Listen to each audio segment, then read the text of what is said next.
Candelas Guitars has been around for 96 years.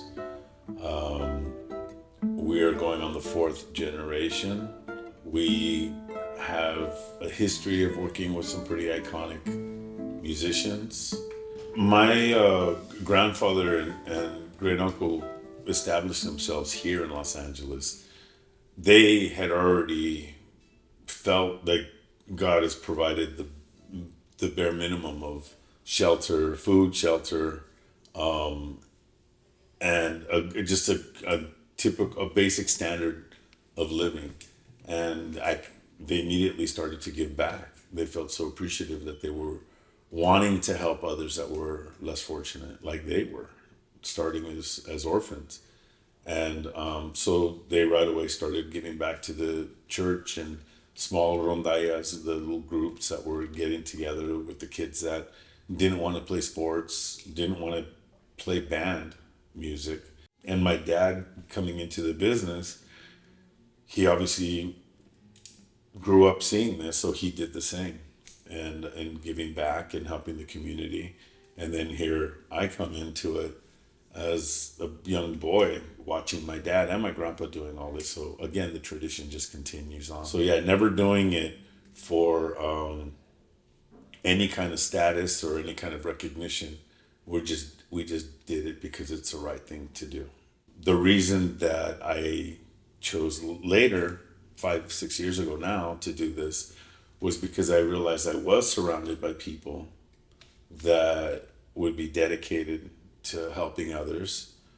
Having those board members and those people that are involved in my foundation that have bought into this and believe in it, they see the success, how it's worked in their life, and now we have a team of people that are able to touch all these other families. I wasn't doing much with my life actually, and it felt there was a period of time where I didn't really have too much direction. The scholarship has given me a support system, keeps me driven, curious, and calm. I do see this place as a safe space, musically, artistically, emotionally, even like financially, whatever it is I have questions on. It is really a blessing. I have a lot of stuff going on in my life and not a lot of consistency, so this is a place that I get to come and forget about that stuff. There's really no part of my life that isn't touched by the foundation. The healing aspect has been multifold. I have fine motor skill issues, some nerve damage, and a brain injury, and all of those manifest in limitations, and the structure of study and music has helped rewire some parts of my brain to be more successful with both math and fine motor skill. I honestly was very surprised when I got selected for the scholarship. Nobody has ever done something like that for me. And for Tomas to actually give me the opportunity and trust me with this opportunity. Gratitude and attitude now. Relatively recently, asked by my father to teach my mother how to play guitar, so that she would be able to play like traditional Nahuatl songs. I'm not used to teaching all that much, especially about something I'm very passionate about.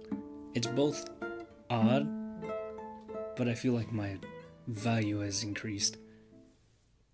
Well, we're fundraising first and foremost for those individuals that are awarded a scholarship. The scholarship that we give out here is for 1 year, and they're private one-on-one lessons. It requires dedication, not only to the student, but it requires the teacher, the location, to constantly provide a location and an environment of learning. And there's a standard for that. There is a standard of for learning, and we have that here.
Then you run into some individuals or groups that don't have the means, but yet you could see the dedication in their eyes and the focus and the desire. And how do we capture that and not lose that opportunity? Come in and interview our 7, 10, 12-year-old students. Interview our 15, 17, 20-year-old students. Interview our 40, 50, 60, 70-year-old students. And you will see what we have in common with everybody and how we are improving each and every person's life.